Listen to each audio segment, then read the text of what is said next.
Every leader has a unique path, their own version of a perfect equilibrium between the family they grow with and the family they build.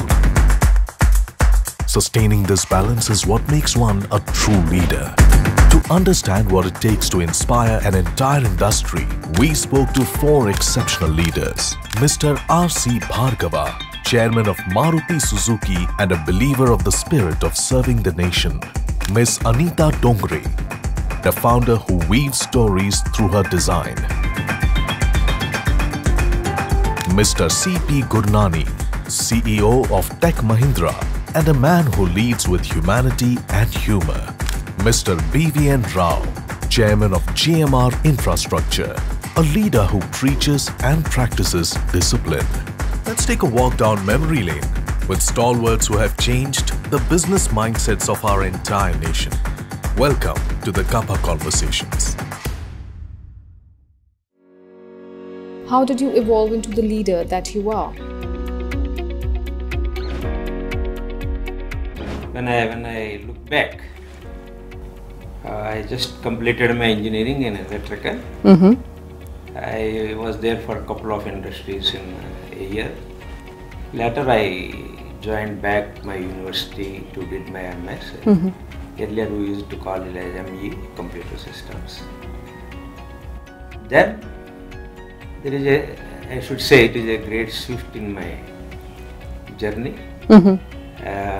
I joined the banking industry. Right. In those days, the Andhra Bank chose to take specialists like engineers for credit appraisals, agricultural officers, which is already practiced for the lending into rural sector, but certain chartered accountants at a direct recruitment process. I joined Andhra Bank. Whatever I am today, I think the 10 years I have been in bank, that is what learned me many things. That is where my journey started.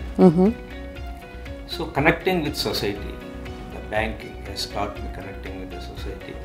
Second, entrepreneurship is what I learned during my career.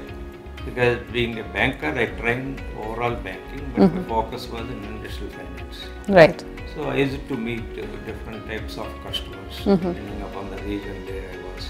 Then it starts. I just completed around 10 years of my service. I was thinking I should go back to my family business. When I was about to plan all those things, I planned, of course, just about to start my journey.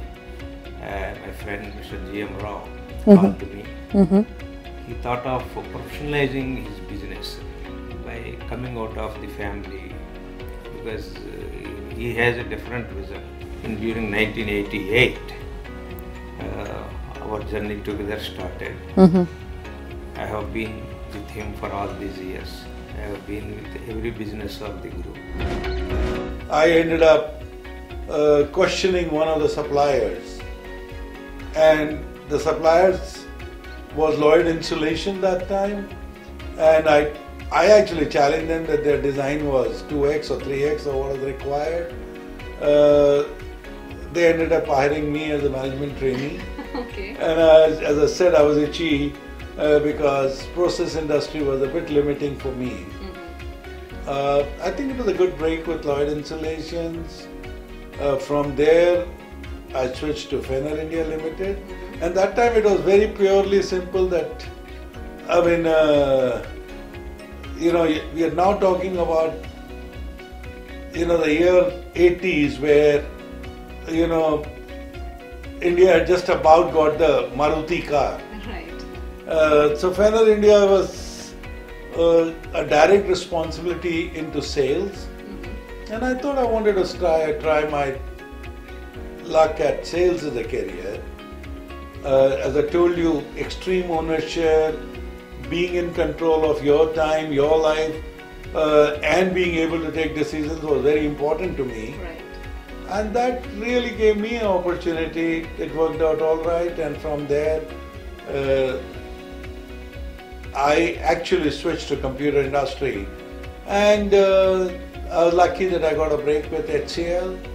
I was also lucky that very early in my career, I took some unusual decisions and I got noticed by the chairman of the group, Shiv Nadar. Really? And when I walked into his room, because of the unusual decisions that I had taken, I thought I'll be sacked. And Shiv, being the true entrepreneur, actually encouraged me. So I'm really grateful to, being coached by Shiv Nadar, and I ended up working with him for many, many years. So it is clearly the opportunity of my lifetime that I actually ended up working for two of the best entrepreneurs India has ever produced. One is Shiv Nadar and one is Anand Mahindra. Oh, that's so And both of them, in all fairness, were good coaches, but they allowed me to play my game. They were great, chairman. They were great, brand custodians. They were great people to elevate the game, but they allowed you to play the game. And that, to me, is the biggest management lesson of life, that you need to decide when you are a coach and when you are a player. right. And I can only say thank you, Shiv, and thank you, Anand. That's like leaders inspiring leaders. Wow. What's your most important leadership quality? In my case, I think 2 or 3 things which happened. One was that I had no ego problems. I think one of my successes as a leader has been my willingness to learn. What also helped me, I think, was that I'm able to learn quickly and retain what I learn. Were you good at maintaining a work-life balance? What you're saying was valid till I was working full-time in an executive job. That was 97. Okay. That's when I retired as the managing director. After that, I had no full-time engagement anywhere. Okay. And no executive role. So life became very different post 97. There was still a lot of work. I was doing a lot of things. I wrote a couple of books and things. So they were, but it was very different from what it was up to 97. Up to 97, the pressure was high. I had no time. And I don't think there's any doubt that I couldn't give as much time as normally a person should give to the family. We rarely ever took a holiday. And sometimes I would plan a holiday, then something else would come, I had to cancel it, and everybody was very upset. So did all of you all had to cancel, or you stayed back and the family went No, ahead? me, because something came up where I had to do something, so they had to stay back. They didn't do without me. Okay. So it was not easy in those days. So leadership does not come easy. Now it's not so difficult. I never understood the difference between work and business life. I have no boundaries between business life and my personal life. So my colleagues know as much about my personal life, and my personal life, my family knows as much about my business life. So I never created boundaries. Yeah, that I could figure out from your office, from those pictures that your team put up for you. That's a very sweet gesture. I just refused to create boundaries, so they never had to balance. Right, that's great. Family and profession should be a balanced life. Yes, profession throws you challenges, but I always remember our group chairman, Mr. G.M. Rao, always says, you have to manufacture time. For all of us, it is 24/7 limited. Right. But manufacturing time is how efficiently we use life. While I am a 24/7 person for my teams, one, by delegation, second, prioritization in business, we should make family time also. Right.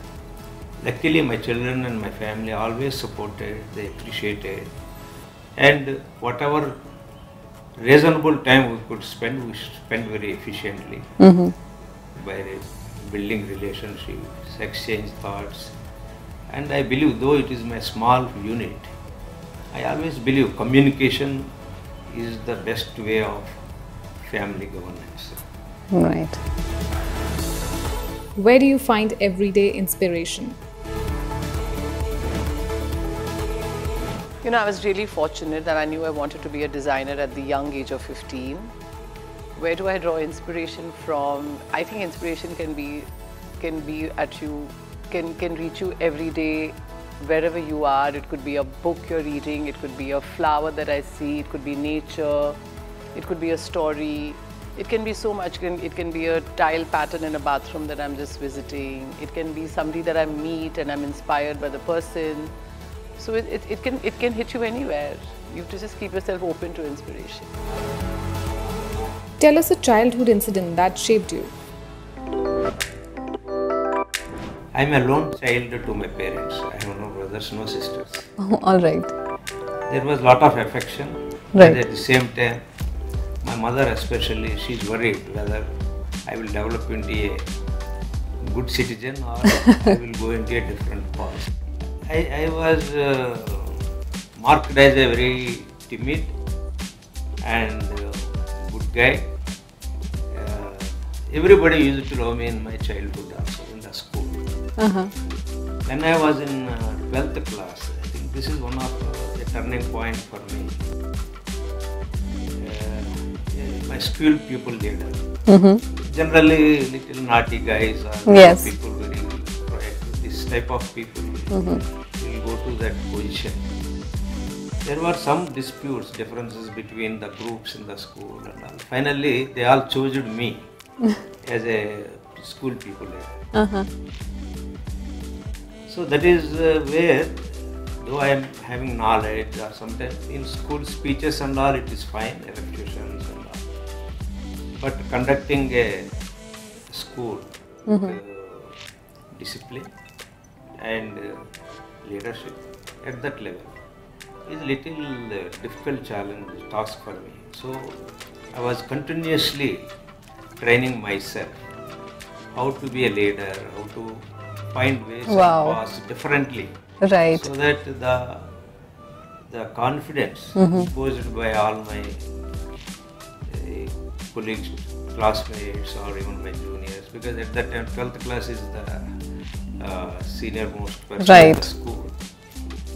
So it was a struggle. Initially it was a struggle, then it was a practice, then it is a demonstration. So it has taught me a different path. I think my school pupil leadership is a different path altogether. How did you empower your women employees? You know, today fashion for me, I realize, is such an empowerment tool, because in the industry of fashion, there are hundreds and thousands of hands that work towards creating those garments. And for me today, empowering the maker of these garments is becoming very, very important to me, especially to women in rural India. I know today I work in the city like Bombay, but today a lot of my work goes into rural India, and seeing the empowerment stories of how our work impacts women in villages, how determined they are to earn some money for themselves, and how they are using their skills and their talents. And today we are just facilitators for that. And fashion to become this great empowerment tool is what excites me today. What's your advice for a new leader? You know, it is very convenient to remember a few stories that influence you in your life. Colonel Raghavendra Singh Rathod, who played different roles in life. He was a Fauji, then he became a sportsman, then he became a politician, and now he is more of the party worker. And I asked the same question to Colonel Rathod. I said, Colonel Rathod, when did you learn leadership? He said, I'm a third generation military wala, And in one of my earlier jobs as a second lieutenant, that is Colonel Rathod as a second lieutenant was leading up 12 people and they were being ambushed. And he said, I was leading from the front and I was trying to shoot the insurgents.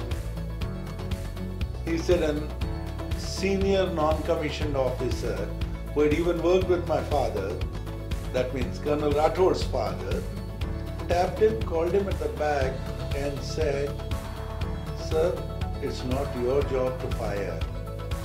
It is your job is to make those other 12 people effective. And I think it is a beautiful leadership lesson. Right. That any budding leader, it is, you got to this position because you were great. As a person who fires. Absolutely. But now your job has changed. You need to elevate yourself and make other people successful. Right. Any leader, the value systems he believe or his organization believe. Many of us we adopt or we will be part of our ethos or values of the organization. But all of us individually also will have our value system. So one is character. Individual has a character by his own values, he or she. And organization also, I believe there will be a value system. Right. Delegate, verify. This is the part of a leadership process. A review mechanism or a proper processes. Finally, the commitment, and I should say that we all need like a helicopter view in conducting our jobs. Sometimes you should be at 15, 20, 30,000. Sometimes you should immediately come to the ground level.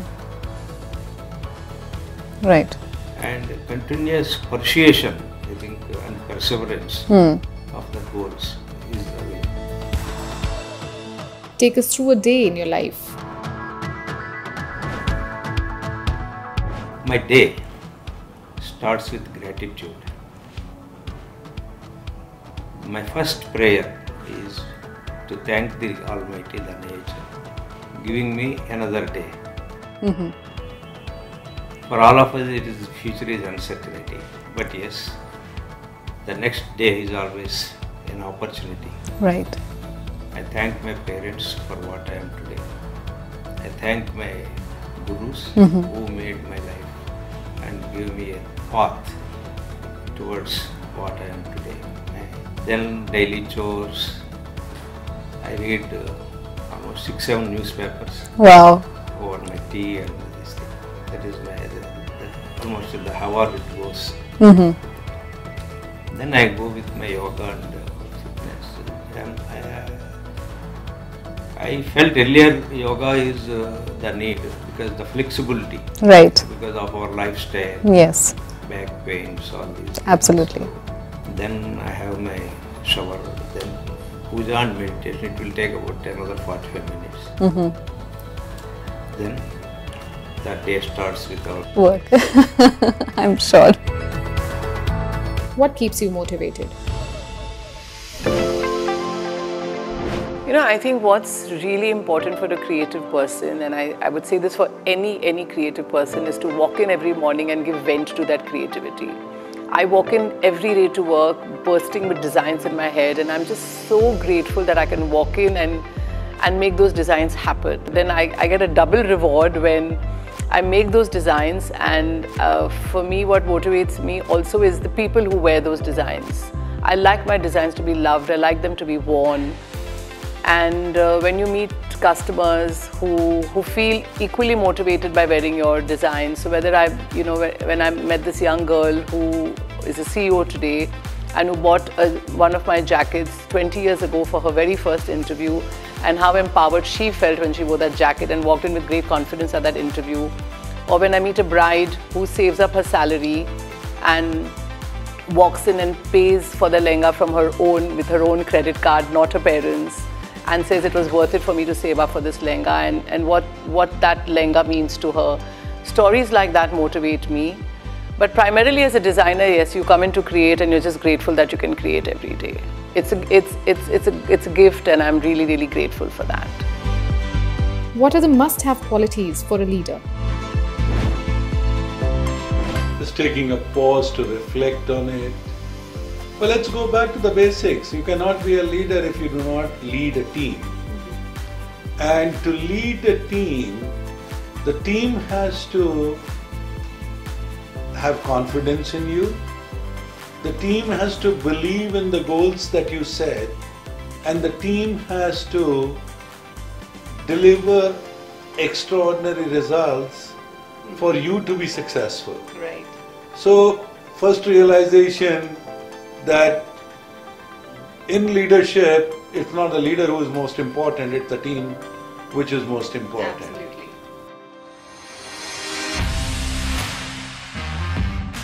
What motivates you to get out of bed? There's not much motivation more is to get out of bed, and I hate getting out of bed. Work. Wow. Very straightforward and crisp. A great day, another great day. What's your favorite part of the job? Getting some issue resolved or getting some new ideas to take matters forward or make some improvements or bring something new happen. Creating. Meeting people. Great. Relationships. Where does your inspiration come from? I have not had inspirations, I must confess, in terms of any individual. What motivates me and makes me want to do things is the desire to make things better in India, to make people's lives better. Right. And I think the satisfaction from Maruti came also was because I think we made literally hundreds of thousands of lives better. That's right. My mum. My mother. Challenges and opportunities. What is your biggest achievement? Obviously Maruti. But Maruti, I must straight away tell you, is not my achievement. It's an achievement of all the people who have worked to make it possible. Yet to come. What do you do in your free time? During the pandemic, I couldn't play golf and there's much more time. So I started seeing Netflix. I think most of us were hooked on to Netflix and other OTT platforms during this time. What's your favorite holiday destination? Rajasthan. In India it is Jaipur because I can go there 150 times and not get tired because that's where I did my final years of schooling. I still have a few friends who are willing to do a few naughty things with me. And overseas I love Israel because Israel gives me the energy. Right. The entrepreneurship, their love for technology, they're willing to bow down to anybody. I think it just gives me the energy. The most liked holiday destination is my native place. With this, we come to the end of this interview. But one thing I would want to say before I end this segment is, while walking into your house, I was just thinking about, what car would Mr. Bhargava be driving? I was surprised to see a Maruti stand there. What did you expect? I thought a lavish car stand there. One of the